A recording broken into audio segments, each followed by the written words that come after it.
So this is going to be a short video, but it doesn't need to be long. I just got done watching the 317 press conference, and at this point, if you're going to do them like this, you might as well just not do them at all. The questions are horrible, the vibes are horrible, and all of the people asking the questions are employees. So I thought what I might do, instead of just sitting here complaining with no solutions like this guy, I thought maybe I'd take the extra 5 minutes out of my life to actually write down some MMA media questions they could ask that might actually be valuable to the sport of MMA, something incendiary, something like this guy said that's clippable. But before we get to those questions, I do have one in general thing to say that I'm sure has been said before, but having the press conferences while fighters are cutting weight and dying internally is probably not the best way to do it if you want to get the most personality out of the fighters. So there might not even be a solution until that gets solved, but moving on to the questions. So we'll start with Peyton Talbot. Number one, how does it feel going from a minus 36,000 to a nearly 2-to-1 dog in one fight? They all want to know how a win would feel, but I want to know how it feels to go from being invincible to being doubted. Next, this is a question for Beneil Dariush and Renato Moicano. What do you say to people who think this fight means virtually nothing in the grand scheme of lightweight? Both of these dudes are 36 years old, 3 years older than the oldest champion in history. I don't think either of them would have a hope and a prayer if they weren't. So I think this question is a perfect combination of honest and incendiary. Then we'll take it to Charles Oliveira. What do you think about the fact that Ilya took a look at your legacy and thought, that's a first round knockout, easy? You're really just gonna let him disrespect you and your entire nation like that? I don't think so. Next question. These two are for Ilya. Number one, did you call for Charles because you see him as an easier fight than Arman? If not, why do you think Charles is a harder fight? There is no answer to that question because he's not. He can just sit there and flop like a fish out of water on that one, and then you follow it up with, okay, then what are you gonna do to address the issue you had last time you fought at lightweight? Last time Ilya fought at lightweight, things didn't go so good in the first round and he barely made it out alive. Now he's fighting the greatest finisher in the history of sports and he's predicting a first round knockout over this guy. I understand he's 35, but Charles Oliveira is still in this. I can't stress enough that these questions took 30 seconds each to make, and I just stopped making them because I realized this isn't about effort. This is completely about control. They want employees, they don't want journalists. So we're just gonna have to keep complaining out loud and offering actual solutions as opposed to just complaining if we want this to get fixed anytime soon, because for f***'s sake, it's time to bring honesty back to UFC press conferences. It's time to bring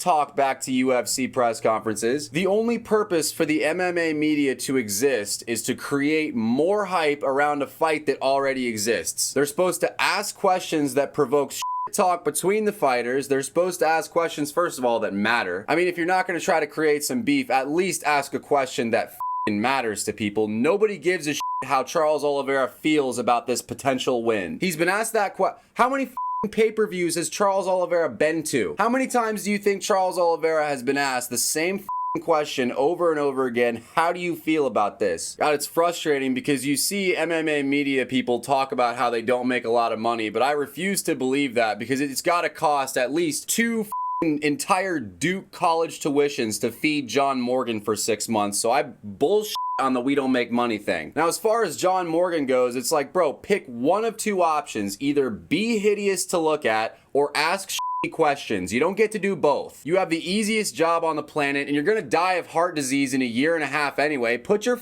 job on the line and ask a question that makes sense for the situation. Please, John Morgan,